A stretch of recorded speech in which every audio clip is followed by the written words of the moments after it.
Dam रु छड़ा बन्या जल आसंता 6 तारिख में हीराकुद डैम रु छड़ा ए वर्षर प्रथम बन्या जल। डैम बाम पार्श्वर 7 नंबर गेट रु छड़ा प्रथम बन्या जल। एथिपाई तलमुंडर 13 जिल्लार जिलापाल को आगुआ सतर्क सूचना जारी करिसेंती हीराकुद डैम कर्तृपक्ष।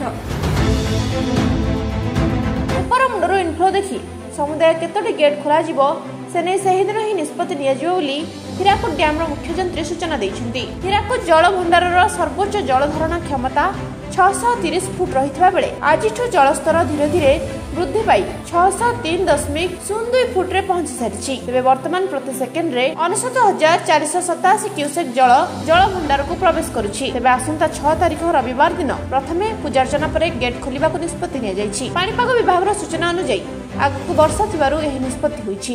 हीराकुद जल भंडार प्रथम बन्या जल ए वर्षर प्रथम बन्या जल आम रविवार दिन 6 तारिख सकाल 10 खोलिबा आरंभ हो।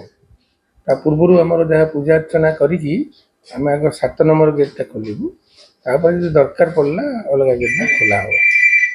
द्वितीय जिनस आमर आज अच्छी 603.02 फुट रिजर्वर लेवल यहाँ ऊपर वर्षा होती आज 30 mm तार पानी आसूची बर्तमान जाए पाखापाखि लक्षे होगा इनफ्लो सी आग को बढ़ प्लस आईएमडी इंडियन मेट्रोलॉजिकल डिपार्टमेंट पाणीपाग विभाग सी देती सूचना जे काली पर दिन भी ऊपर मुंडे छत्तीसगढ़ आड़े वर्षा हो आखि आगे रखिकी आम निष्पत्ति नहीं रविवार दिन आम प्रथम बन्या जल निष्कासन कर तलमुंडे केमिति तार व्यवस्था कराई केतेटा जिल्ला को तागिर कराई हमर हमर एसओपी अनुसार 24 घंटा पूर्व आम खबर दे दउछु 13टा जिल्ला जो माने अफेक्टेड होंती तलमुंडे जो जिल्ला गुडा अछि से जिल्लापाल मानकू आम पठे देछु खबर चिट्ठी कर देछु वायरलेस मेसेज जाइछि एवं काली पर दिन 2 दिन हमर तलमुंडे माइकिंग हो माइक रे प्रचार करा हो आ सर्वसाधारण पई आम पेपर रे भी प्रिंट मीडिया रे भी सूचना देइछु। तेणु गेट खोलला बेले जहाँ सब अवलंबन करिया कथा जो सब एसओपी से सब बर्तमान करा जाउछि।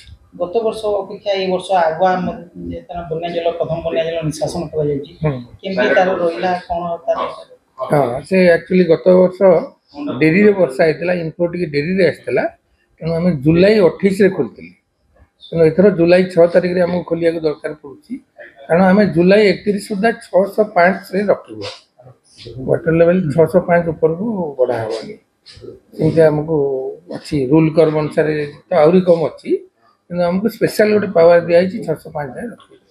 तो ऊपर मुंडर एबे पानी फ्लो केते आसुची केते तार हां वर्तमान ऊपर मुंडर 90,000 रु लक्ष्य भितर क्यूसेक भितर पानी प्रवेश करुची एवं हमर जो पावर और कैनाल रे पाखापाखि 25 रु 30,000 फ्लक्चुएट करुची सेतिकी हमर निष्कासन होउची। Sambalpur Dharmendra Patnaik report Vishwavani live.